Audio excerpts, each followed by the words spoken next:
Hey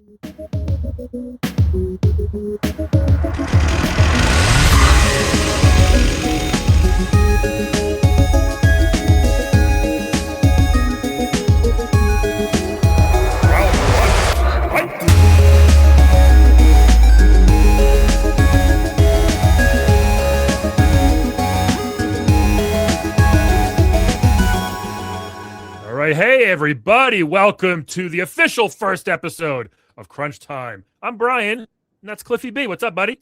Hey, I am Cliffy B. Last time I checked, or Cliffosaurus Rex, or just Clifford. And yeah, you can use the B, you cannot. I don't really give a shit. I haven't heard the Cliffosaurus Rex. I like that one though. I'm still iterating. Oh, you're still trying to just like think of new nicknames? Yeah, exactly. Grandmaster Ice Shaft was my actual nickname when I play online back in the day, when the UT and Quake arena days. Really?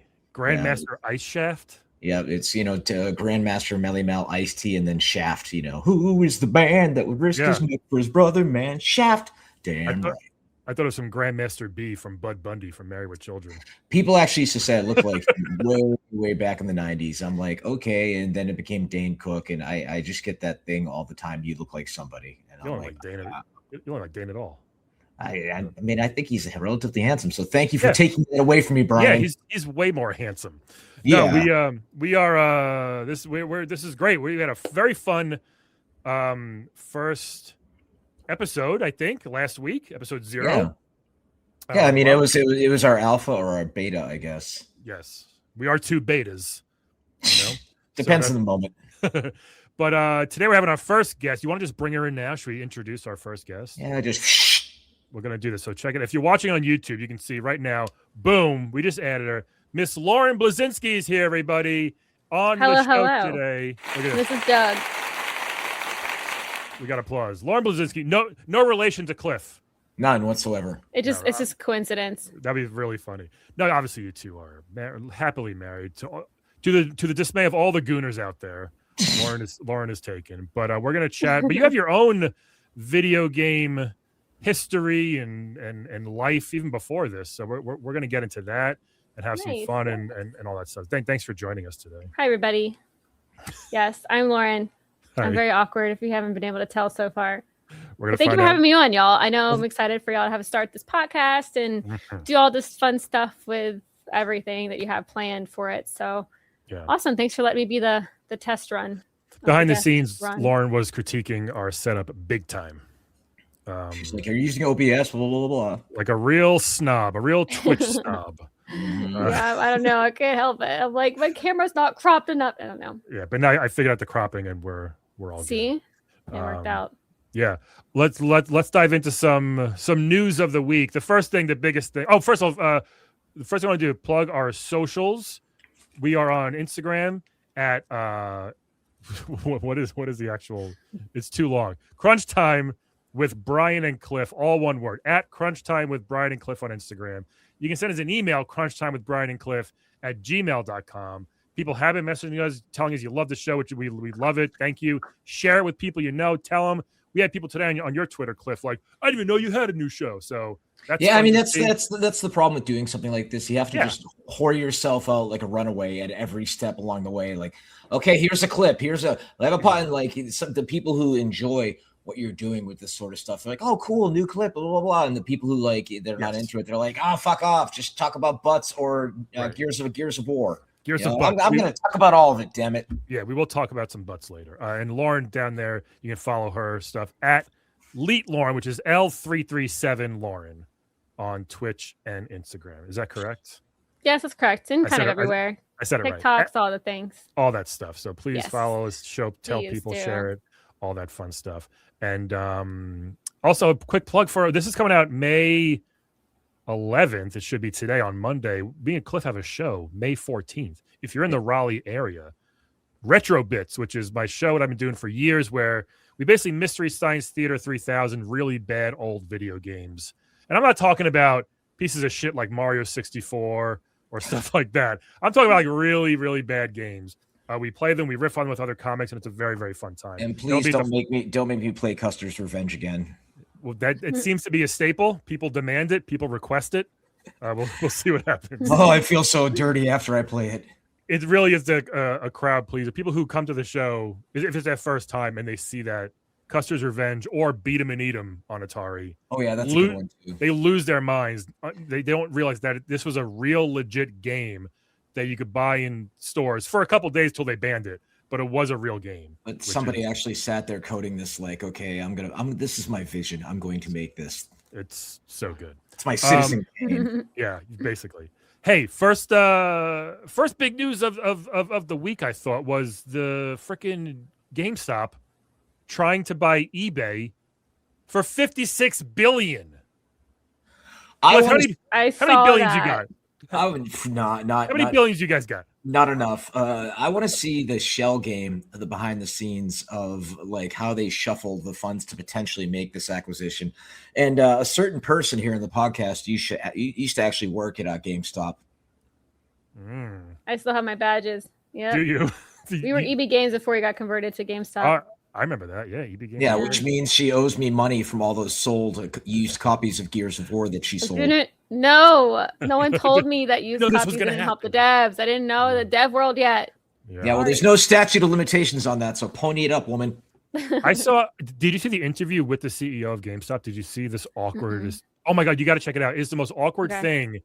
The guy, it was on like CNN or something. They asked him, "Hey, how do you plan on doing this? And since you guys don't have $56 billion," and he's like, "Well, it's half cash, half stock." He was very like Ben Stein about it, and they're like, "Yeah, but you only have $9 billion, which is still crazy to think GameStop was $9 billion, plus another $11 billion from a loan, and then another $20 billion from stock. So where's the other 19 or whatever coming from?" And he goes, "It's on our website. It's half stock, half cash." And they're like, "Yeah, but where's the extra coming from?" And he's like, "What do you mean?" And he was being such a dick about it. And it's like they play coy with money. It's private equity. It's again one big shell game. It's probably a big tax write-off for bazillionaires and things like that.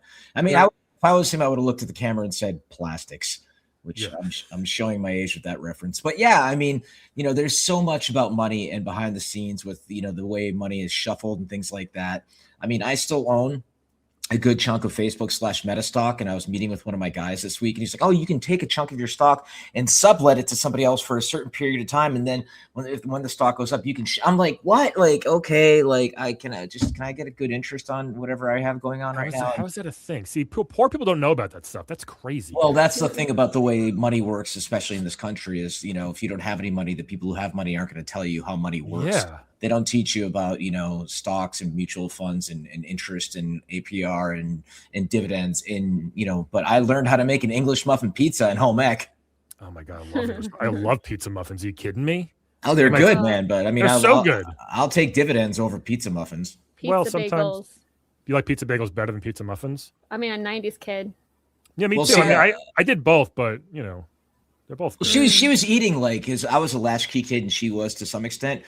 My generation was, whatever was in the freezer, Hot Pockets. But Lauren, you're like eating fruit roll-ups on your stream the other day, right? I mean, yeah, they still have that little like tattoo you could put on your tongue, it lasts for a few seconds. So totally but, safe. I had an estrogen LAN party over the weekend that I have every year with a bunch of girlfriends that live in the area. And I had 9 girls in my house. To be invited to that. Yeah, I was like, I'm going to a comedy show. But it was like 9 girls over here, and my friend Brixbury, she's just like she brought over fruit roll-ups and fruit by the foot. She's like, I have to bring back like the 90s trash, like good, delicious little food. So it was a lot of fun. I even got like a mood ring and everything, which has changed since we sat here. Weren't Gushers involved at some point? Gushers too, yeah. Gushers were also there. I ate some of that this week Gushers are too alarming sometimes. You don't expect all that in your mouth. That's what she said. How many Gushers do you eat at one time? The whole bag. You pop it in your bag and throw them in your mouth. They're all gone. All right, tell us more about this all-female LAN party. When's the pillow fight? Does that happen on stream? What would you like to know? One time a few years ago, I had some girlfriends who were hanging out. I was like, gosh, I just want to have all you over over one weekend. We could just play a bunch of games. We could do this online, but it's so much fun because like growing up, I used to go to LANs all the time. So and there was never any girls there. It was always just dudes. Nothing wrong with that. But I feel like I just like wanted to bring that energy and that nostalgia with my girlfriend. So about 5 years ago, we started it and we do it every year. And one year we had like 7 or 8 of us girls, and we went to go plug in the last plug, and we're like, oh my gosh, because they bring their laptops, they bring their PCs. It's just really fun. And we joked like, what happens if we plug the last one in? Is the whole place going to burn down? Because there's like a lot of cables. And later on that night, Cliff gets home. We didn't know. He snuck in the room. He put on a fog machine. The fog machine, I don't know if he set it all the way up. Out of nowhere, it's just like 4 a.m. The alarms start going off. The smoke detector somehow picked up the fog machine. It's not smoke, it's fucking fog. I know, but it picked it up. So my friend Steph just got a video of me running by, freaking out. My friend Lynn's walking by, just like ha ha ha ha, like laughing at the whole thing. There's fog everywhere. It turns out the fire department called me. And I'm like, no, don't come. It's a fog machine. Everything's fine. There's no fire. And the girls in the back, like, is that the fire department? Are they hot guys?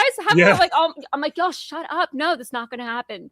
And it just, it was a night. So we had a lot of fun, but it's just so much fun. And I just love it. I love supporting women in games. I love introducing women to games. I love like teaching them the ins and outs of behind the scenes of streaming, non-streaming, just like fun little cozy games. I will always forever want to just suck every girl I've ever meet who's never played a game. And I'm like, come here, my precious. Like there's so much to teach you.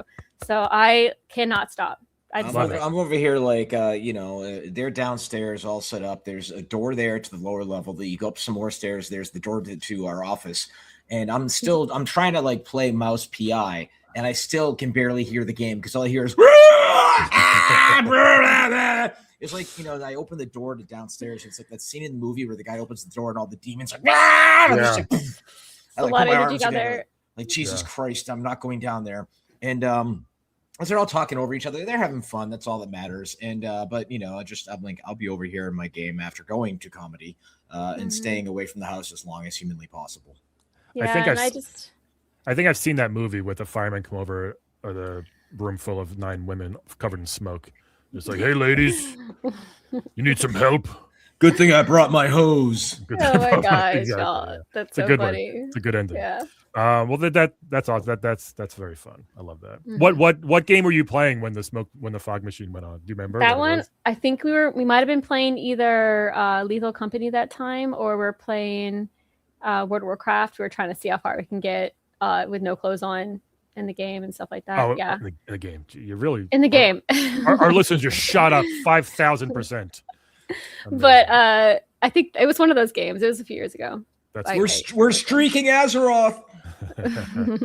I think we're talking about the GameStop thing. I heard that it's really just a front to boost GameStop stock once again, so he can cash out and make like $30 billion before they just like officially go back. That would not surprise me. For the 100th time. They've been going back for like 15 years. Yeah, it's just the money comes up for air, shaves them off. And I mean, as you know, stocks and all that stuff, they're built on perception. And, I've never been a fan of GameStop ever since they started pushing the used games more than anything else, because they realized their profit margins on that were, and the developers didn't see anything off of it.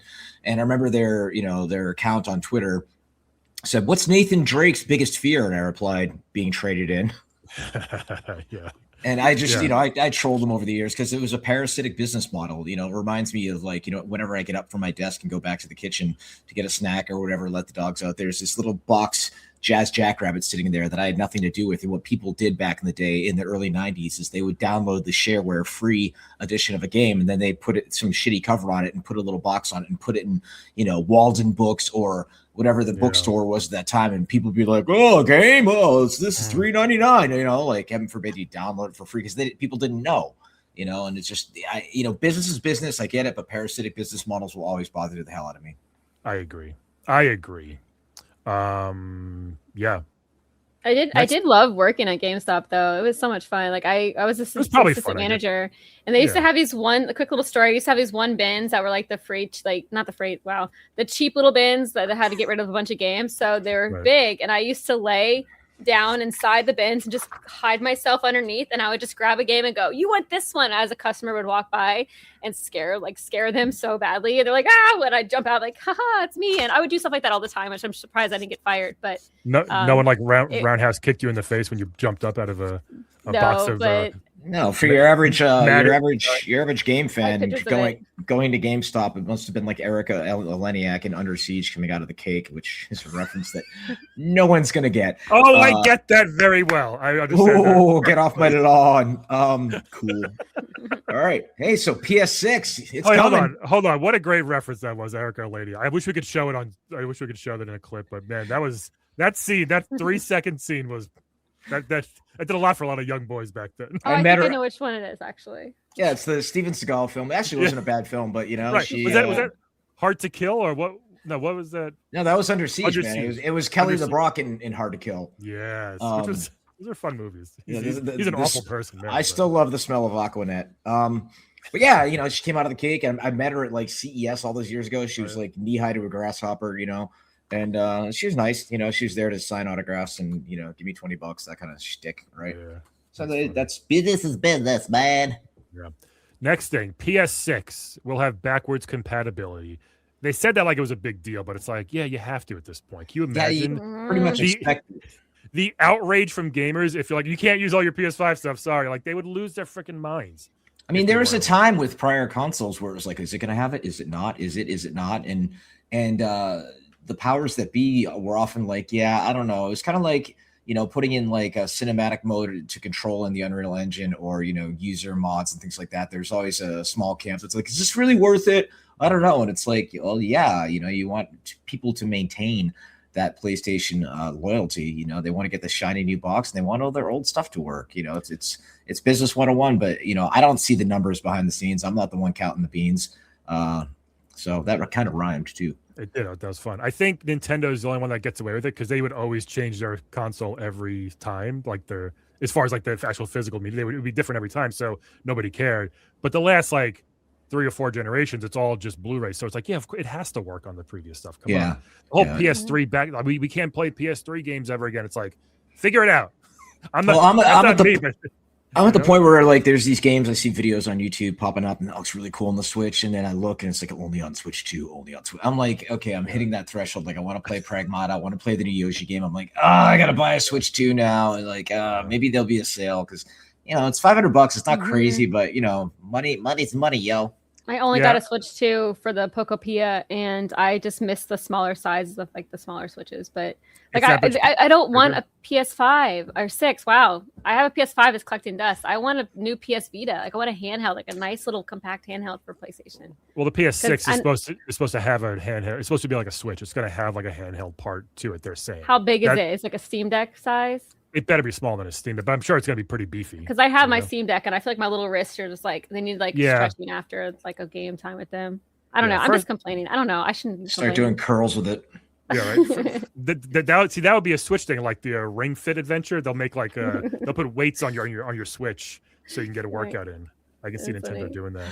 Yeah. But I think it has to be a standard with backwards compatibility, at least the previous generation, if not the previous 2. If they're all to be Blu-rays anyway, why not, right? Like little weights that you do in mice, you put in the inside of mice to make them heavier. They have that, for the Switch. The Nintendo. I just want the form factor to be a little bit simpler. This whole weird, like futuristic, like Singapore building looking motherfucker. Like it just, we have a setup where it's like we have the racks, and like I look at that and like, did we ever get that put in the rack, Lauren? Like, oh, I put it in there. We haven't really used it. It's just collecting dust, the poor thing. Yeah, I'm all about my PC. I moved to PS3 for it. Okay. 80% of my gaming, or at least probably 90, is my PS5 now. Yeah, that's mostly what I use. Yeah, you're like a couch gamer then. Yes, big time. Nothing wrong with that. Just I live on my PC. Thank you. I used to love couch games. Now that I start streaming, I just don't have time to sit on the couch and play games. I'm always playing on the PC. I just know the second we boot it up, it's going to need a system update for the console, and then whatever game is booted up is going to need a ridiculous update, and then everything's going to have to reboot. It's literally going to have to take 3 to 4 hours in order to just get into the damn game, and I'm just like, ain't nobody got time for that. Like by the time I get that going, I'm like, okay, it's time to go to dinner. Like what the hell? I got emails to do, people. I had like a Rock Band craving the other day, like a few months ago, and I was like, I haven't played this in years. Let me just fire up the PS4, put in Rock Band, and I put it in, and there was like a 57 gig update, and it took like hours. I'm just like, all right, we're not playing Rock Band today, I guess. So Whatever. And it takes the moment. Like you'd have like a kid or like a niece or nephew visiting, and they want to play a game, and they especially when they're younger, they're just sitting there like, well, why are we waiting? And it's like, well, because technology, buddy. And it's same thing. We with our movie setup. The nephew from California must have been like 7, and something needed an update or something. The audio video system wasn't sunk up, and the Wi-Fi was being wonky, and it always happens when you have family visit. And I was just like, and he's just, why won't this work? I was like, dude, just eat some fruit roll-ups and shut the fuck up. We'll get around to watching whatever you want to watch. Just chill. Learn patience. Yeah, here's some gushers, kid. Shut up. Yeah, just get them all over the movie room and make my theater room sticky like a real theater. That's pretty gross, but yes. I'm not talking about Times Square in the 70s, dude. Yes. That was always like the insult back in the day. It was just like, oh, what's your dad, a jizz mopper? Like that was like you couldn't get lower than a jizz mopper in Times Square. What was that line from was it Clerks or whatever, where it's just like Randall's like, how much do you think a jizz mopper makes? And like that would be a great parody video. Like this guy who takes it really seriously. He's got the squeegee, he's got the right spray and everything. And he times it perfectly when the guys come out of the booth and everything like that. He's got the black light, the mopper, just when you think you're finished, he begins. Wait, have you thought about that before? 'Cause that's a great tagline for that. No, that just comes to me, but I can see it. Just when you finish, he begins. I love that. You're coming, he's going in. Oh, come on. That shit writes itself, man. It really does. You had a question. Are graphics good enough? You take the floor on this one. What do you think? Holy shit! Because I have thoughts. We should make this a weekly thing with like my can of worms that I open. Here's my fart chair, bro. Fart chair. This is like, it should be like a weekly thing. Like, Cliff kicks the bees on social media. Because I'm playing, what's that shadow game you recommended to me that's been out for like 5 years? Shady Part of Me. Right? And then like I was like, oh, dude, I'm finally getting back and actually playing some stuff. It's great, isn't it? Loved Mouse PI and like having somebody whose taste I trust, such as you. Laura Beth, I love you, but it's all Counter-Strike. I'm like, okay, it is what it is.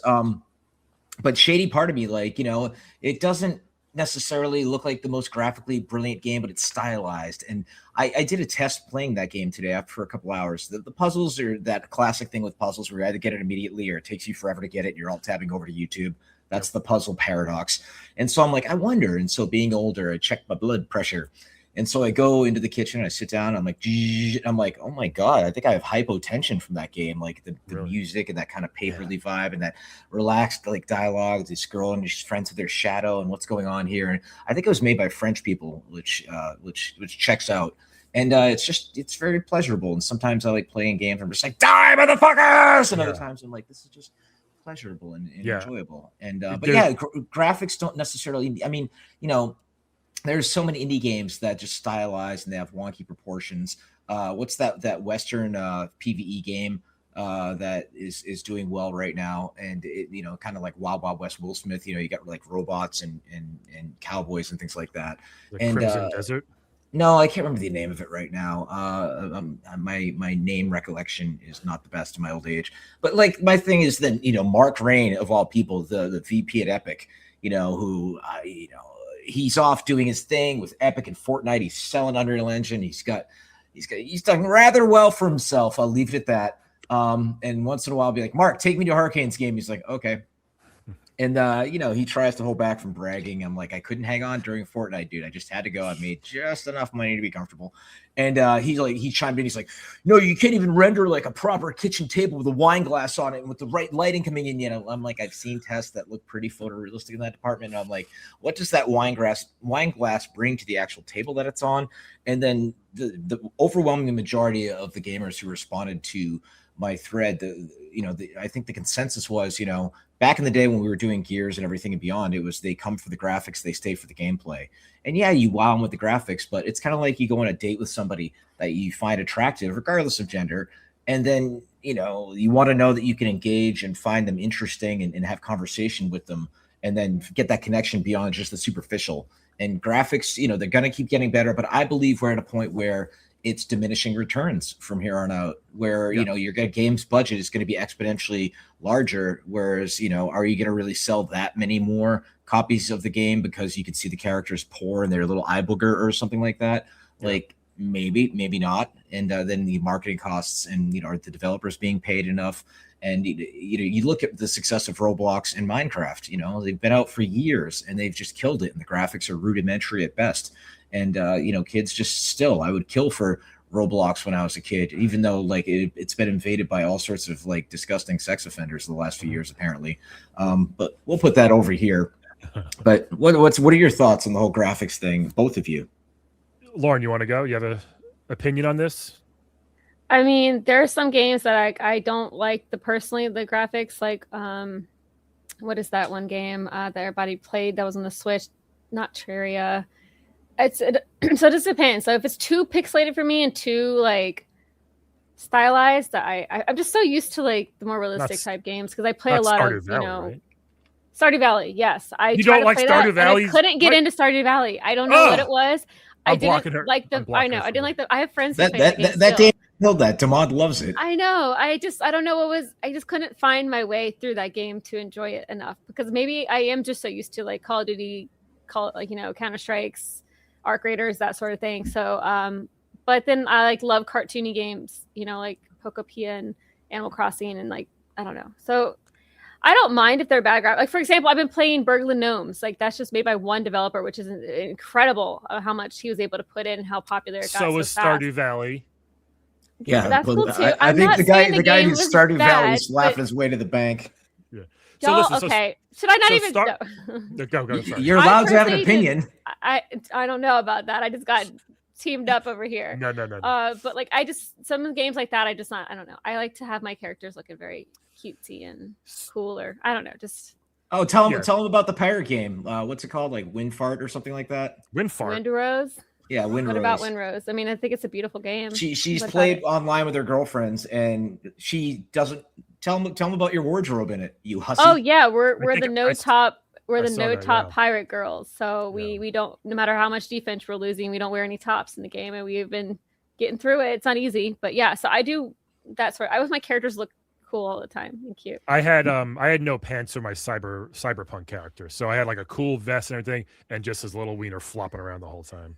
Cyberpunk. I played in third person for that one with the mod, and my character was also looking very We gave no pants, just as nothing. I think I ran around my underwear the whole time. I didn't know they rendered their dick. Oh yeah, no, it's perfectly clear. Yes. What was the game where you could actually adjust the dick size? Was that Witcher or Cyberpunk or I don't know? It was probably Cyberpunk, and I think it was Cyberpunk. It was definitely, that's what I did. I gave him a really small wiener with no pants. That could have. I would have directly scaled that with charisma in the stats. If he was shy. So yeah. I would have put that the next category that you roll for, the BDE. Yeah. Right. Do you have the BDE? That would have been a fun thing to do, and then you go be a jizz mopper.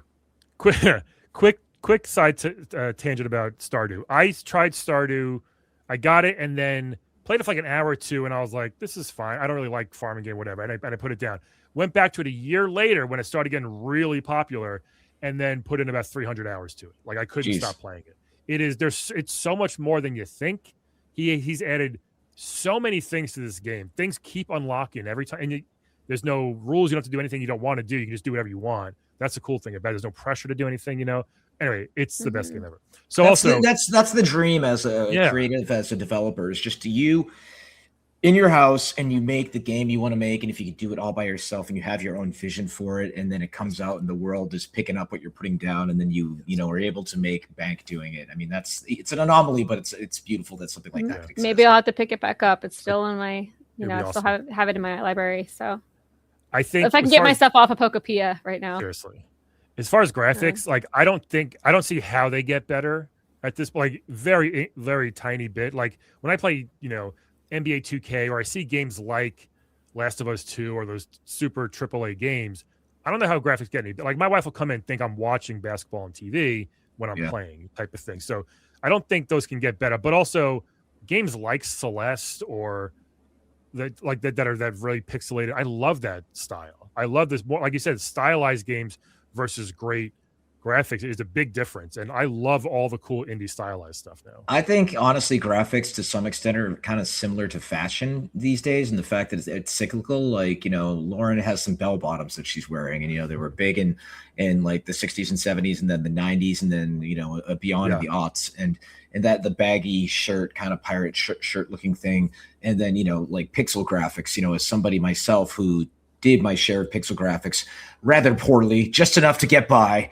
before I actually found people far more talented than I am in that. But there's something so pleasing about, the minimalist, and that's the thing about creativity. Creativity thrives when it has limitations on it. And, you have an Xbox or PlayStation controller, you only have so many buttons. Okay, well, we're going to do like a weapon wheel, or we're going to do hold for this, or we're going to do tap for this, like that kind of stuff. That's compelling. Yeah, back in even the Atari days, but especially the early Nintendo days, where it's like they had to cram whatever they could into 2 megs. I mean, how much was a cart like for Nintendo? It's like, and so that's where the creativity came from. If they couldn't do everything they wanted to, so they had to figure it out with such a limited space. I always find that really cool when. I mean, those little tricks like Mega Man 2, where the big dragon, and then like the guy is basically with the hard hat and the tank, and like the background's black, and what they're doing is he's just the background, and there's only a couple spots that are actually like sprites, and that's the way they did. I remember looking at Nintendo Power being, oh my god, look at that boss size, it's crazy, not knowing exactly the trick. And the greatest trick the devil ever pulled is convincing the world he didn't exist. He also convinced us he wasn't a jizz mopper, but that's. we're gonna keep bringing that one back. Yeah. Did he have like a bucket? Did he squeeze it out into the bucket? Like, now the bucket, did it smell like Clorox and cum? Because Clorox already kind of smells like cum. Anyway, you can't wring it out. A one-use bucket, or is he reuse the bucket? It's definitely a one-use mop. It has to. You can't wring that out, right? I think it's a one. He's just got a lot of mops. You hit the button, it pops off in the trash. Put a new one on. Or maybe does he have some Luigi's Mansion type vacuum that he sucks it up with, like that a was wet a great vac? game. Very good. And then it's like you have the graphics where it's like pulling it off, like right. just designs itself. Okay, on that note, good stuff. You beat Mouse PI. You loved it. Yeah, and last week we talked about that IGN reviewer who's like, well, quite frankly, blah blah blah, and there were a couple spots where I just couldn't quite figure. There was one spot that made me fucking crazy, where like they have those NPCs just hanging out, and I'm like, okay, cool, fine, ambience.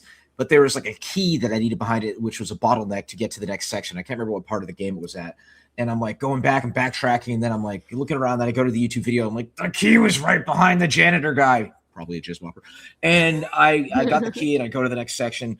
The final boss fight was a little frustrating because some of their bosses are just ordinary dudes who are pulling the scenes behind the scenes of the conspiracy that's going on in this mouse town.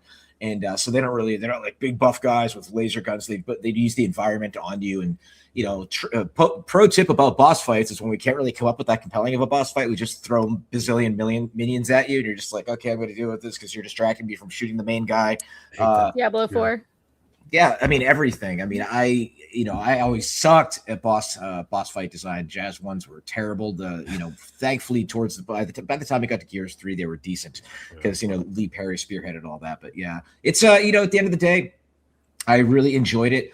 I felt like the difficulty curve on medium was really, really good, and I'm just happy that a game like that, I think it was only like $29.99 or so. 50 devs came out and did fairly well, and I think there's room for that. And there's a story on Variety saying Gen Z, and they're always, they always love putting Gen X, Gen Z, boomers, blah, blah, blah, putting in a bucket, so many of them will subscribe to like an HBO or Netflix for like just one show, finish the show, and then boom, unsubscribe.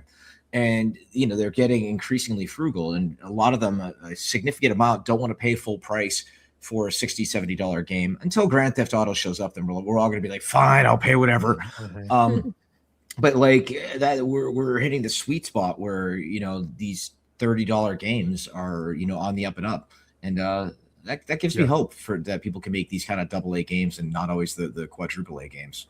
I just saw this game just came out today or this week called Mixtape, which got a perfect 10 on IGN. I just downloaded it. Yeah. I'm gonna heard about it, but I've not seen it yet. People are loving it. So it looks achingly hip, like a coming of age story. Yes. And apparently it does have some LGBT stuff in it. I mean, well, show me the younger generation. A lot of them are friends with somebody who's on that spectrum, or that's not even the term that you use. Like whatever. Cancel me. I don't give a fuck. But I mean, that's the thing is, I doubt that it's from what I've seen of the trailers, I doubt it's like the token thing that some studios have put in. It just seems like a really heartfelt kind of love letter to being a teenager. It's like a Life is Strange type of narrative. Yeah, I thoroughly enjoyed Life is Strange, and it's doing fairly well. You know, IGN was like 10. I'm like, all right. I mean, you know, you gave Mouse PI a 6, so but I watched the trailer and I was just found it to be utterly charming. Did you like the part in Mass PI when it turned color for a few minutes? Was that cool? It was really jarring actually. It was the wink towards when the Wizard of Oz, where the movie starts off black and white and then transitions to color. That boss was actually super annoying to me for a few minutes. That guy, I couldn't figure it out for a minute. Was that the guy with the flames all shooting up around you? Yeah, he kept disappearing, going somewhere else. Like you have to find him, and he keeps shooting. It was actually pretty annoying, but I got it eventually. But well, then there's the one where you're in like a courtroom, and then it's just never-ending enemies, and then I realized, the lady in the balcony, I have to take my cannon and just shoot the hell out of her. And the ghost lady was actually a little bit frustrating, but once I got a handle on it and just used the flashlight, she went down real quick. Yeah. And so again, I enjoyed it, but and then the controls were tight. The weapons felt good. There were a couple completely useless weapons, like the one with the little brain in the thing. I'm like, what the hell is this shit? Like, I'm shooting SpaghettiOs. Right. You got to wait too late, and it's like, I don't want to use this now. I'm just using my Tommy gun. Yeah. Yeah. By the time I got to the freeze gun, I'm like, no. Like you're adding extra steps. I freeze him, then I have to kick him. I'm like, no. Just it was right. It was too late in the game to add a new weapon like that. I was like, I don't care. But still, thoroughly enjoyed it. Yes. Let's talk about Lauren for a few minutes. Let's interview our guest more. Is that okay? Yeah. Me? Yes. Hi. Lauren, I found your old website. Which one? I don't know. It's just your website. I don't. It seems old because it looks like some things haven't been updated in a long time. But the one thing that I found very funny on it is that you have your likes and your least likes on there. Do you remember this thing that you wrote? Don't look at it because I'm going to tell you. Yes. I want to ask you. I'm excited to hear this. So the first thing things you hate was when people have their tags hanging out their shirts. I mean, that's still kind of like you just want to go tuck it in. Does it mean like the tag that says the size, or like a new tag that they bought from the store that says the price tag? The size. Okay. Do you go and flick it in their shirt or something? Yeah, I've done that with strangers before. I won't touch it, but I'll be like, your tag is hanging out. I don't know what it is. Something about fucking asshole. I can't stop looking at it if it's hanging out. It's like a person who has a booger hanging out or they have something in their teeth. You'd want to tell them. You want to tell them. So I get that. What does cracked doors mean? Back in the day, I mean, I always got like a little scared sleeping with any cracked doors. So the door has to be either wide open all the way or it has to be fully shut. So any cracked doors, there's definitely a monster behind there. I thought you meant like broken. But you mean like just open, like creepy, just cracked doors, yeah. Vents in bathroom ceilings. Why do you hate that? Because I don't know. I feel like there's always going to be like a creepy monster up there looking at you, especially when you're in the shower in like a hotel room and there's like a vent like right above you. It's going to be like something that's going to reach down and like eat you. Probably just a camera.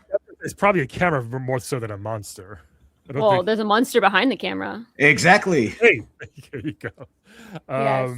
But this is old, yeah. Yeah, it is. But the vents are for the smell, isn't it?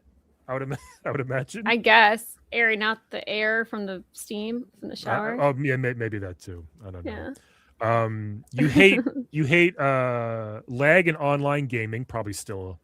Yeah. Oh yeah. It's definitely. Mm-hmm. Yeah. Websites with bright yellow backgrounds. I hate bright yellow backgrounds on anything. I just hate yellow in general. So especially Team Instinct on Pokemon Go, you little PP team. I don't know. Yellow is just like not my color. And whenever you would go to a website and there's just so much yellow, you're like, it's like someone's just taken a highlighter, cracked it open and just like dripping in my eyes like eye drops or something. I just don't like it. Yeah. So you don't not a fan of Curious George because of the man with the yellow hat? You hate that guy? I don't know anything about Curious George. So I can't hate him. I don't know. But no, yeah. His best friend was a man with the yellow hat. He was just all in yellow. I don't know. I didn't watch that. That's a show. It was a book. Yeah. Yeah, it was everything. You hate the haters and the fakers. I guess. I mean, that's just so old, yes. The New haters kids on for the sure. block. No, you tell how old some of the stuff is. You hate the word molecular. How come? I don't know. I guess back in the day, people would always ask you, what's a word that you hate? And I'd be like, oh, I hate molecular or pedestrian. It's just a word that I don't have a real answer to that one. I think I just picked a word that was weird to say. And I just. Okay. Yeah, it was probably a questionnaire that asked me all these things, and I just kind of stuck with it. Cliff, thoughts? I don't hate it anymore. You don't hate it? I have Molecular. certain words that I can't spell, and maintenance for me can't do yeah, it. Maintenance I can't do as well, and it's just weird. No matter how many times autocorrect fixes it, you're like, God damn it! One of these years, I'm going to get this one right. Here's my favorite one. You ready? Yes. Pig lips. Yeah, that's like the pickled pig parts that people like to eat, right?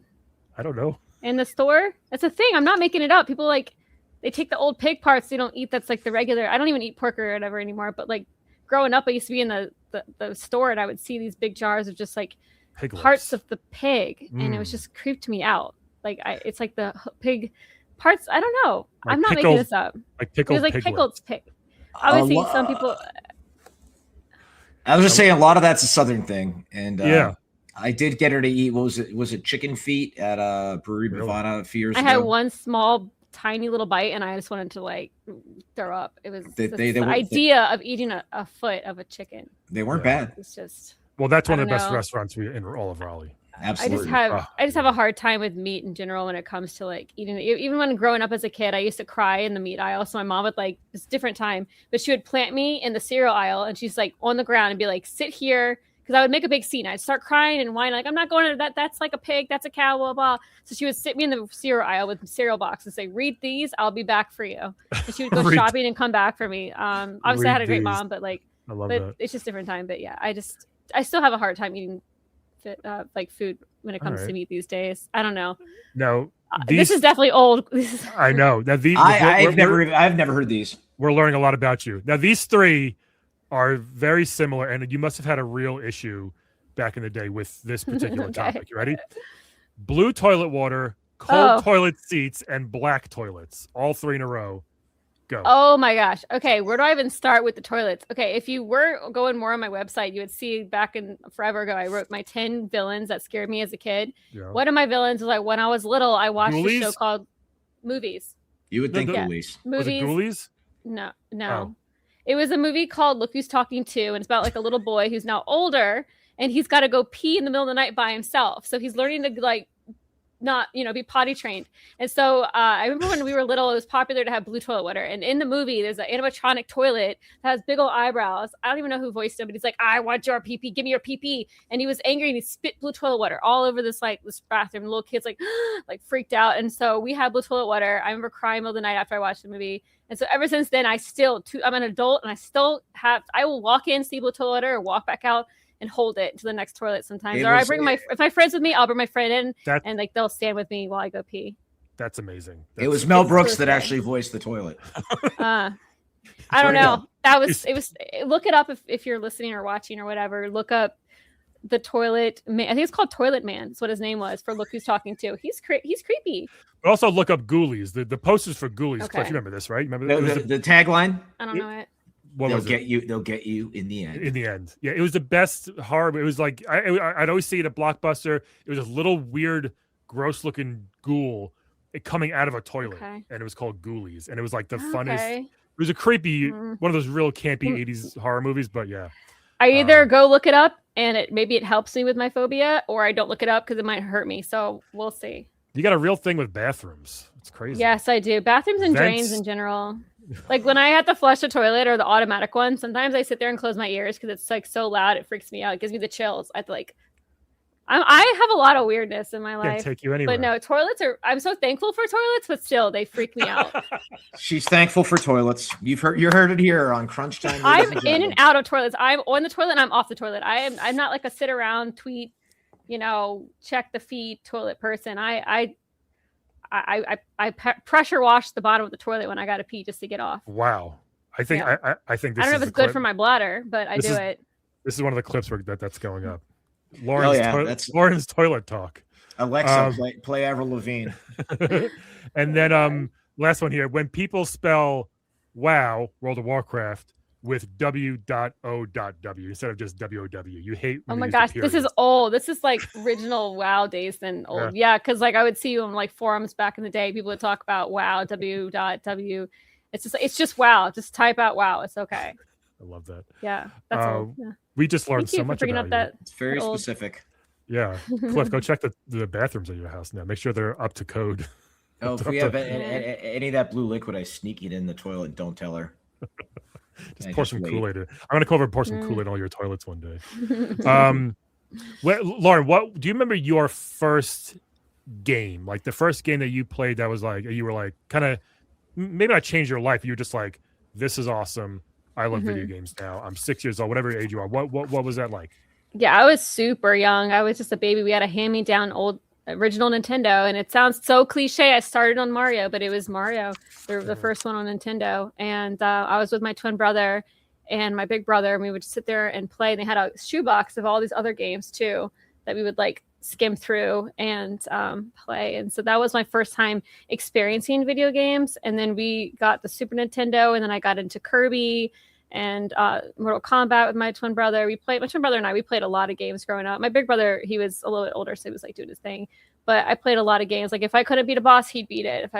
He couldn't beat it, he would like. I always had like a gaming buddy, so it's pretty cool. And so that's kind of what got me into this gaming world of my life and my career is having a twin brother, because he got all the stuff. He got all the gaming stuff originally. I was the tag along. I would get the Polly Pockets and the Barbies and stuff like that. Like he used to have GI Joes. I'd make the GI Joes beat up the Kens, and then the GI Joes never fit in the Barbie cars. The knees never bent, so he always stuck out. I was annoying, but yeah. So it's like I always liked my brother's stuff more sometimes than. But eventually, when I got older, they started realizing, oh, she likes games too, and then I started to be able to participate. What's his stance on toilets, though? Your brother?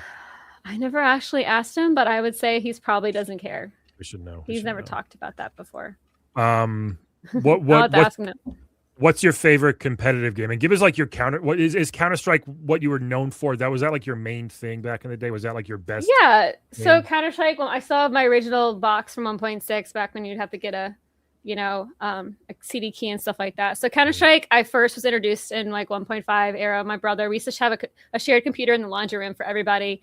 And I still have it, but we have this piece of paper that when you'd write down servers with your friends on the phone, you'd have to hold like the phone up against like your ear, and it would like go dead as a house phone. So it would go dead over time because like they didn't have voice chat or Ventrilo or TeamSpeak. They didn't have that yet. So like you had to be on the house phones with your friends and write down the IPs to go to the servers to play together. That's right, yeah. I remember when he first put me in this map called Militia, and I jumped in and he was laughing at me, and I almost gave up this like 5 seconds in because I gave up because he was like making fun of me because I didn't know you had to crouch jump to get out the window, if you know what I'm talking about on T side. So the whole point is I was like, I'm not playing this, leave me alone. I went to go run away. He's like, no, it's okay, I'll just teach you. So he taught me. We started playing like Scouts Knives maps, and then 1.6 came out, and he kind of went more toward the football, Madden, other games type of thing because I got the Xbox. So I went more of FPS. He went PlayStation when he got that. So we kind of like strayed away a little bit. And then I got into PC gaming. I started building PCs around 15 and started getting into that sort of era. And so, yeah, Counter-Strike 1.6 was my favorite. That's when I started to get into pro gaming. So I was on a bunch of esports teams. I was probably most well known for Cal Season 12 with Pernicious Vengeance. I was on the team for that for a season, and we didn't do as good as we wanted to because World of Warcraft came out and EverQuest 2 at the same time mid-season. So half the team was playing one, half the team was playing the other. We stopped practicing. We didn't make it through Cal. We spent so much time getting there, but it's fine. And it was still a lot of fun. And I met a lot of people through it. I played ESCA, Cal. I went to CPLs. I played CEVO. I basically played so much Counter-Strike growing up to the point where I just stopped doing a lot of schoolwork. And I actually failed 1 year in high school because of Counter-Strike. Wow. I had to go to summer school to be able to pass that grade. It was pretty bad. My mom and dad really tried to stop me. I had a really bad addiction. They like try to like take my keyboard or like unplug my internet in the middle of the night because I was in the middle of practice or something, but they didn't know at the time I had an on-screen keyboard with my mouse. It's fine. So I was my friend like snuck me a wireless. I was like, what is this? It's like, it's a brand new thing. It plugs in the back of your computer. It makes it wireless to your modem. I was like, wow, what a time to be alive. Yeah. So like they didn't know I had that. So I would sneak that in and play. So Counter-Strike kind of was like my baby forever. And I still play it. I still rage. It's the only game that really makes me cry. And, it's fine. But I love it. So my next cosplay is going to be, I start working on it. It's a giant Counter-Strike 1.6 box. So I'm just gonna be a box with little legs. You're gonna be a box. Okay. Yeah, Cliff. What? That's the dumbest shit I've ever heard in my entire life. I love it. That's awesome. Here's the thing. So you do cosplay, and you don't go for the sexy Lara Croft type thing. Like you do legit, like you dress up in armor and you make it yourself, right? Like I've seen some of this stuff. It's crazy. And now you're gonna go as a box, which is hilarious. A box. People can open up the box. It sounds so bad when you say this, but you can open up the box too and see what the game's like. Okay, stop. Very talking to two comedians over here. It's not part of the whole lazy diva crowd. When I go to these conventions, the girls just put on this like onesie, like tiny thing, and they put it like a little pink paint. They're like, I'm diva. I'm like, where's the mech, motherfucker?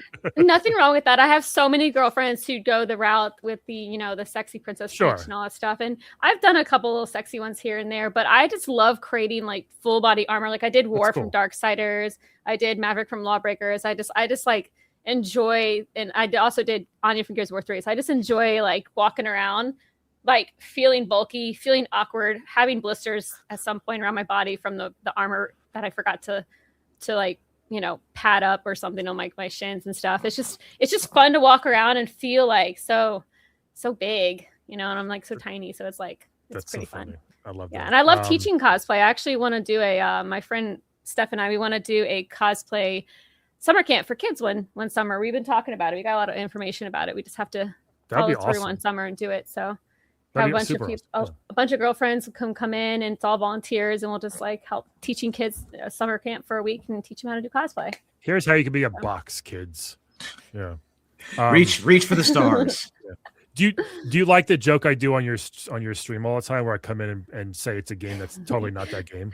I was like playing Arc Raiders. You're like, is this Tetris? I'm like, well, I guess if you trying to Tetris all of the inventory around, maybe, but I do think that's funny. I do it all the time. I'm curious what game you're going to try to say. Yeah, because the first time I did it, I think you were just like, what? No, this isn't Mario. Like I said, and then I think you just got it right away, and I do it all. I just pop in. Like I say, hey, is this whatever? And you go along. You're like, yeah, it is actually. That was like that Casey Tron streamer from years ago, and she knew what she was doing. And she'd play like League of Legends, and she'd be like, "Is this War of Legends or something?" And like the gamers would just be like, I can't decide to be mad or do this. There's a thin line between love and hate. We did have a question from Jake Steele. Cliff, what has been some of the greatest advice you have ever been given? I assume he means maybe in life or games. I don't know, but just in general. Joss Whedon told me one time, "Don't sit at a table you can't walk away from." And, the other flip side of that is you don't get what you deserve in life. You get what you negotiate. And there's so many different things I've learned about business and finance the last 10, 15, 20 plus years that, they just don't teach you. I can't remember. I was reading an interview with some celebrity I was watching a video on like the making of Sabrina Carpenter and how she was manufactured from like the whole like Disney era all the way through to everything. Is she AI? She damn near is, man. But I mean, the people around her have like manufactured her like 10 songwriters per song and things like that. Right. But interviews with her when she was young, and she's like, I don't know, I just got a contract and I just signed it, and I'm like, okay, are your parents idiots? Like, that's the thing is, I learned from listening to Ice-T's music is read everything before you sign. Yeah, you should read it, but also, you should spend the money on a lawyer, even if you don't have that money. Get a loan, be a jizz mopper, get that money. Nothing wrong with it. It's a credible job. She's gonna watch this. She's not supposed to watch it. And so yeah, that's the thing is when it comes to business, don't accept the first offer and know your worth, and and get paid. That's great. Yeah, my best advice was from my dad. He said, "Get your fucking feet off the couch." I think that was the best advice he gave me. But I mean, work ethic it's a real thing. It's one thing to kill yourself with your work. It's another thing to just half of success is just showing up. And the niece, we love her dearly, and she's just, I just want to be like famous like Billie Eilish and Taylor Swift, and we keep reminding her, like, go to YouTube and look up those videos of them making and writing music when they were like 7 years old. Like, what do you have in your room? You have a guitar, you have a keyboard, you could do it now. I was making video games when I was your age, kid. Yeah. And it was harder back then. It was way easier now to do anything you want. Seriously, I mean, YouTube, you look at, Mr. Beast was talking about the videos and the number of views he got because today's his birthday. And like the first views he did when he was like 15 got like a few thousand views, and then it just exponential past there. Step 3 profit, but that's the whole saying is a 10-year overnight success, right? Yeah, that's gonna be us in 10 years. This has been a lot of video game chatter, which is great. You want to talk about some movies real quick, or some TV stuff, or comedy? Yeah. Well, there's that guy. I think he goes by the name like Shen Yun or something. My buddy recommended him, and I'm like, isn't that like the Chinese acrobat thing they advertise everywhere? Shen Yun. I don't know, but it's supposed to be really funny, clean stuff. I need to look that up later. You mean Shang Wang? You mean Shang? Yeah, Wang? yeah. Oh yeah, he's good. Yeah, no, cool. I trust your taste. I'm gonna watch him, and I'm just sounding racist as I say his name. No. We started watching Widow's Bay. Have you seen it? Have you had a chance to watch it? It's like a comedy horror kind of type thing. Is that like it's such a fine line, and they could have totally face planted with it, but it works. Oh yeah, okay, I'll check it out. It's they have this guy who's the mayor of this small island. And they have like Martha's Vineyard envy. They want to be like the next Nantucket or Martha's Vineyard. It's this quaint little New England town, untouched by all the tourism. But the island has a history of all sorts of bad things that allegedly are happening. And one day, this New York Times writer shows up looking for what's the next big tourist spot, and he writes a really flattering story about it. And people start showing up, but then weird things start happening. And they actually, I'm a big fan of horror, and like there's times where I'm watching the show. Look, I turn to Lauren. I'm like, oh, damn, that was really good. And then a few moments later, they break it. I got some goosebumps. And I don't always get that. Really? They break it up with a good joke. And it's like, you laugh, you get scared, you laugh, you get scared. But they're trickling it out for fuck's sake. Yeah. So it's new episode. Dude, the same thing with The Boys, only on Wednesdays. Such a good episode this week, wasn't it? Did you watch it yet? I was hoping more people would die. Yeah, I thought it was really good. I thought this one was better than the previous couple. I feel like it is taking forever to get to the freaking, what? Like just hurry up. But they're adding a lot of story, which is cool. But I thought this episode went back to like what made this such a good show. Yeah, it's funny, it's gory, it's gross, it's fun, all that stuff. The whole testicle thing was pretty funny. It reminds me of Love Sausage. The guy uses dick as a weapon. Yeah. But it feels like, the showrunner became a little defensive. I saw an interview quote from him talking about people are saying we're doing some filler episodes, but you need to get to know these characters a little bit more, right. Which I get, because if the character shows up, boom, they're dead. You're like, who was that? Why should I care? But at the same time, the whole bit where they have like the spores that are causing all of the boys' characters to like fight each other and everything. I'm like, all right, can we just keep it moving? But I love seeing the Deep suffer. The Deep's awesome. He's so fun. I love the Deep. He's such a dick. He's not a very good person, but you just feel for him. All the issues. Yeah, and that guy who's the head of the mega church with that absurd like white outfit with that big, he's got that Fusro Da. Bark, and the whole idea of mega churches just makes me nauseous. They're building one right down the road from our house, and apparently it's not even a real one where you get a real pastor. They teleconference into another one. I'm like, Reverend John couldn't show up. Like, what the fuck? Just stay home and watch it on YouTube. Jeez. I drive to the store and I'm like, but hey, give them something to believe in. But yeah, the boys, I hope they stick the fucking landing. Yeah, that's all I hope. I assume they will. I saw Mortal Kombat 2 is already getting kind of panned in the reviews. The movie. No shit. Yeah, people aren't liking it, but we're seeing it next week, so we'll have a review on our next show. Has the Rotten Tomatoes aggregate been released? Here's the thing: it's all the overly critical reviewers that are getting paid to see it early, not actual fans. I think so, because it's not even out yet. It comes out technically on May 8th, right? I think it comes out tomorrow for us, but May 8th. So but I think all the early access people just like, oh, this isn't good. I'm like, look, I don't need everything. Doesn't have to be Shawshank. I just want a stupid, fun movie that's silly and over the top. I can shut my brain off for 2 hours. That's what I want from this. I don't need to think or feel anything from a Mortal Kombat movie. I just want to see some cool shit. I mean, that's exactly how I feel about the Mario movies and the Sonic movies. I mean, Lauren, you like those, right? Yeah, and I like the World of Warcraft movie. Like, I had to go without you because you want to go. But I like those type of movies that kind of bring in worlds that I've liked previously through video games. Yeah. Hey, Lauren, quick question: Rosalina or Princess Peach? Well, I always preferred Princess Peach in the beginning, but Rosalina's definitely growing on me because I didn't know about Rosalina. Is she newer? Like, did she come out? She's in Mario Galaxy. Yeah, but before that, was she in the world? She's a Mario. Yeah, so I grew up with Princess Peach, so I had to pick Princess Peach. Yeah. All right, I get Rosalina's hotter. That's right. I said it a little bit. But Peach might be easier. Yeah. I mean, I was Princess Peach one year. Princess Peach is always like, "Oh, Bowser, come capture me, Bowser." Oh no. I think Daisy might be the easiest. She's just like, whatever, guys, I'm still here. Anybody? Yeah. Daisy's the girl next door.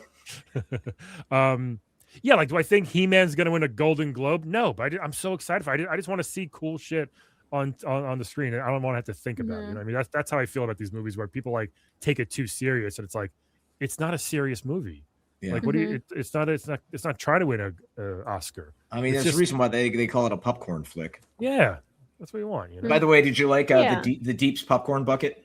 Yes, dude, that was so fun. And then the Nicole Kidman making fun of that with Firecracker. That stuff I love. Like, they really nail that stuff, like parodying real life. You know, it's AMC is so masturbatory. Like, it's better to cry and have these feelings in this place and watch 8 million ads for a movie you've already paid way too much money for. I'm like, I'll be over here at the Alamo Drafthouse. Fuck off. I have to cheat on the Alamo and go to a different theater tomorrow to go see the Billie Eilish movie, only to get the bucket and the cup for my niece because they don't have it at the other theaters. People are mad at Alamo too now. I love my niece. People are mad. You want to do some final five, some questions? This will be one of our closing bits now, everybody. Officially, we're gonna ask our guests, and we can answer it too. 5 questions. Cliff just asked one. Peach or Rosalina? You say Rosalina instead of Rosalina. Is it? I don't know. I think it's Rosalina. I still feel bad about butchering that Asian comedian's name. So Sheng Wang, it's okay. Oh, also, Funny AF with Kevin Hart just ended. My friend Usama got 2nd place. He was the fan favorite, but the guy who won, Ron Taylor, had a great set that night. He was getting better each week. He was very funny, but it's the winner got a Netflix special. I still think Usama will probably get one because of how good he is. Okay, I'm gonna watch that because I mean, no offense to Kevin Hart, I respect him. Yeah, he don't did like his comedy that much. Yeah, no, it wasn't about him. They actually did a really good job focusing on actual stand-ups and developing them and showcasing what they can do. It's actually probably the best stand-up show that I've seen in a long time. As far as it's just. Like, they didn't have to like live in a house or do challenges and none of that shit. It was just about stand up, which was cool. So that's cool.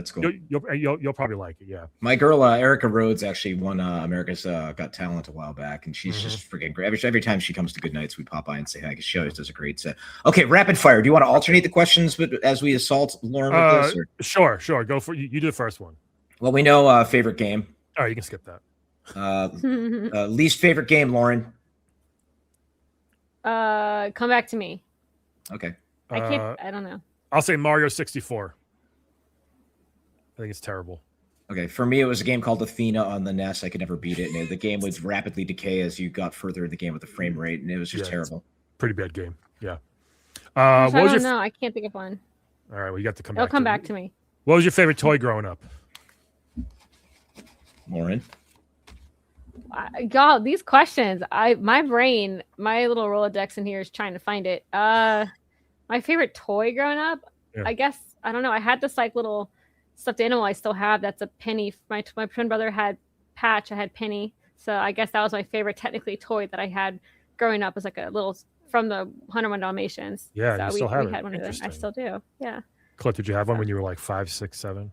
No. When I got a little, I like my Light Bright. I would lock myself in the closet and like run the extension cable and just sit there. And there's something about colored lights in the dark, which explains a lot of my work on Unreal 1.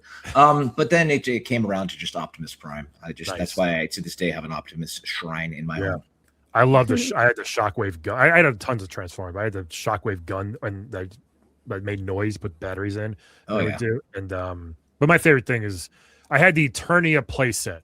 The He-Man it had the 3 towers. It had the motorized track that went around it. It had Snake Mountain, Eternia, and something else, but it was the coolest, freaking, most gigantic toy. I love that thing. Oh, it wasn't the G.I. Joe aircraft carrier. No, I think we had that too for some reason, which was that thing was like 6 feet long. It was enormous. We had the moon boots that were like, recalled, the ones that you strap to your feet and bounce around on, little trampoline shoes. We had those. We'd always try to go down the stairs. Yeah, it wasn't safe. We survived it. Look at that. Yeah. So pizza, Lauren, what do you put in your pizza? I like cauliflower crust with a lot extra cheese. I mean, more cheese than you actually need. And then I put grilled chicken, black olives, and jalapenos. Really hot jalapenos. And I complained the whole time when I eat it. It's too hot. I still eat it. I'm crying. It's not coming out. I'm like, I hate this. I'm like, why do I don't know. We had pizza recently, us three, and you were just like, we're getting plain. You guys you only want to plain, which is fine. I usually just it was a big pizza, and I don't want to make it too complicated. So I just, okay. I just like mushrooms if I'm going to do it. But when I go to a new pizza place, I do the baseline of the cheese, and then I adjust from there.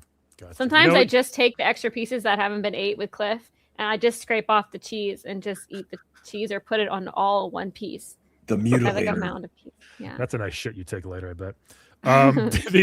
The guilty pleasure pizza. I know I'm from New York, but the guilty pleasure is Domino's has the garlic parmesan sauce with the pie, like personal. Well, the pie, the pan pizza. It's thicker with pepperoni. I love getting that versus the marinara sauce. It's like the garlic parmesan white sauce, and it's delicious. Give me back in New York, and I hate that it's so good because that shouldn't be good, but it's like, man, this is so good. I could live off of pizza rolls. I saw this video once of a guy who replaces like ice in his ice machine in his fridge for just pizza rolls, and so he just takes a plate, hits it drops pizza rolls, and he puts it right in his microwave. I'm like, genius. Hack the planet. That's a pretty good idea. I love that. Yeah. Lauren, who's your childhood crush? It's the Even Stevens guy was one of them. I actually Shia LaBeouf. I love Shia LaBeouf at the time. He's a fucking nut job. Okay, well, I was like 10 or whatever, but I actually wrote him a letter asking if he'd be my boyfriend, check yes or no, and I write, because they always said, write to the P.O. box here on Nickelodeon or oh my God, what did he say?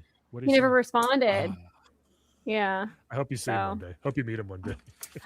I'm okay. Cliff, who's yours? Topanga. Really? Yeah, but actually before that, it was like, Diane Parkinson, who was one of the Price is Right girls. Yeah. And then like Heather Thomas. I think that she's the one from the Fall Guy. It's just big haired blondes. That was mostly my jam. I think mine was probably like Nicole Eggert from Charles and Sarge. Oh yeah. She was a babe in the late 80s. Yeah, and then she wound up on Baywatch. Yeah. Or maybe like Miss Elizabeth from wrestling. Macho Man's manager. Remember Miss Elizabeth? She was beautiful. She was like the first. Yeah, she was good. What about our now crushes? Now crushes. Clifford knows mine. Jason Bateman. Oh, he's so dreamy. He's mine too. We've talked about this. Yeah. No, hey, I'll fight you out in Mortal Kombat. 1v1. I will tear your head off if I don't know. I competed one time in DOA 4. You are going down at a tournament. South by Southwest is what I went. He's the best. Jason Bateman. I love him. He's the absolute best. Yes. Cliff, do you have one now? I like Brienne Howey. She's the main woman on Ginny and Georgia on Netflix, and she's just this beautiful, big smile, effervescent blonde actress who my friend plays the mayor in the town, a guy named Scott Porter. Nice. And she's one of those ones whenever she's on the camera on screen as a dude to be like, wow, honey, she's quite fetching. And I also think Anya Taylor-Joy looks like a beautiful space alien in the best way. Yeah, the girl who plays Dina in Last of Us, Isabella Merced, in the HBO show. Mm-hmm. Very nice. One more question, Cliff. Pick one for Lauren. Favorite candy. Oh my gosh, how? I guess if I had to pick one, like right now, like someone's like, you only have one more candy for the rest of your life. Yeah. Bye. $100,000. I love really. Them. I could just. I don't know. But if that's the only thing, you have no teeth left within 6 months. If that was the only thing. A lot of crunch. Yeah. A lot of like the caramel nougat, the sticky stuff. Yeah. Yeah. Those are good though. Yeah. Yeah. That's the first one that comes to my head, at least. I love. This is gonna be a weird one. Chewy gobstoppers. You can't find them anymore. Do you remember chewy gobstoppers? Yeah, Mm-hmm. I didn't know they discontinued the little them. round ones. Yeah, God, the flat round, like little disc ones. No. They were like a circle. They look like the regular gobstoppers, a circle. It looked like a marble. Of then? You're thinking of bottle caps, Lauren? No, you're thinking of sprees. You're thinking of sprees. Sprees, which are delicious. Sprees. I love sprees still, but and they're different. They're different in Canada. Sprees are different in Canada. I haven't thought about Canada. Really? Or not Canada. I haven't thought about sprees in forever. I think they're like, well, there's chewy sprees and then there's the hard ones, and I can't remember which country got one in the settlement. Well, there's Smarties different in the U.S. and Canada. Really? We were going back and forth. Smarties are better than M&Ms, and I'm saying that now. Smarties are so good. Smarties are probably the most underrated candy. Smarties. Yes, that was always the one. That was like the one on the bottom of the list for when you were trading in Halloween. And like, I liked Smarties. The kids were like, I don't want the Smarties. I want the chocolate. So I'm like, good, man. You're talking about Smarties, like the Canada Smarties at Halloween? See, that was the one I got mixed up with. I'm talking about the little mini roll. Yeah, that was the little roll, the powdery ones. Those are like the NECA wafer. Or no, it's called like the NECA wafers are called or something like that, right? The NECA wafers were the bigger ones. Yeah, okay, I don't know. And they kind of cracked when you bit them, just like your teeth do. Yeah, I like sweet candy like that versus chocolate. I do like peanut butter cups and Nestle Crunch, but as far as like candy, I like more like the sweet, like Runts and Laffy Taffy and the real bad shit. I guess like Skittles are also really good. I would get one of each color and just like let them melt in one big ball. Apparently they're like the worst, most cancer type. Like they're the hard. Oh, all color, right? Yeah, the red. Dang. I know. They're so good though. I guess we started having a resurgence in being fans of Mounds because the you're talking about Almond Joy. God damn it, I got to mix up. Non-sponsored Almond Joys. Yes. Ate one today. Yep. My niece says I'm old because I eat these. Yeah, that's an old person candy. The chewy like coconut with, and then you have the right ratio of the almond with it and everything like that. And the niece was like, "Yeah, that's old people candy." And I was telling a friend that and then he's like, "Yeah, what else is next? Werther's Original." And I'm like, "I have one of those every night when we sit down and watch TV." A little butterscotch, if you will. Tell us in the comments what's your favorite candy. Yeah, please let us know what your favorite candy is. Make sure to like and subscribe, guys. If I like that candy, I'll like it. Shoot us an email or something and all that fun stuff. We need to know this stuff. Like and follow us, not on Facebook, but follow us on Instagram and YouTube and all that stuff. And what was the email again? It is. I'm going to put on the screen now. There we go. Boom. Crunch Time with Brian and Cliff at gmail.com, or shoot us a message on Instagram. Crunch Time with Brian and Cliff. Follow us. Share this. Let us know what you liked or didn't like, and if you don't like something, keep it to yourself. And we better get to figuring out who we're gonna have on next week, dude. Yes, we will. Sometimes we'll have guests, sometimes we won't. You never know till you listen, folks. But we're gonna try to get some guests each time, and I hope you had fun. What is that, Lauren? You got to watch the YouTube, folks. Lauren's got a very it's my op very pillow. Perverted toy. What is that? It's my op pillow. Yeah, it's from Counter-Strike. I'm starting to suspect the weapon's been nerfed. It's just a default skin, but it's still cute. Very cute. All right. So cute. All right. I don't know. Thank you guys for listening. Distracted. Lauren, did you have fun? I did have fun. I feel like we could talk for at least 4 more hours. We could. Are you guys coming to the show tonight? Yeah, I told you. So much. Are you tonight? Tonight. I'll see you guys in 2 hours. Yeah, I brought my tomatoes. That'll be fun. All right, cool. Thank you so much for having me on, y'all. This is fun. Anytime. You may be our default like last minute. We need a guest. Is Lauren home? It might be like I'm here. Yeah. Cool. I can't always understand your references that y'all shoot out, but I'll do my best. Well, speaking of shooting out, let's get back to mopping. Yeah. Follow Lauren as well at Lauren L337Lauren on Twitch and Instagram and TikTok and all that stuff. I'm Laugh at Brian. Cliff is Dude Huge Tank, which is a Mystery Science Theater reference, isn't it? No, that's another story for another time, my friend. I'm like, really? A cliffhanger? Write it down. Hanger. You should start doing this every week. We should. I love it. The cliffhanger. Why find out why his Instagram is Dude Huge Tank? Because that was a Mystery Science Theater joke. Like Blast Hard Cheese. Like this one movie, the guy had the worst name. They kept making fun of it. Like, and I think that was like a very close, like, Dude Huge Tank. It's like when you'd sign up for Xbox Live and you couldn't come up with a name, and it would just give you a random ass name like don't tell Beethoven's Sword or some shit like that. Right. Okay. All right. Well, we'll find out the real story about Cliff's screen name next week on Crunch Time with Brian and Cliffy B. Thanks, everybody. Bye-bye. Bye. Bye. Bye.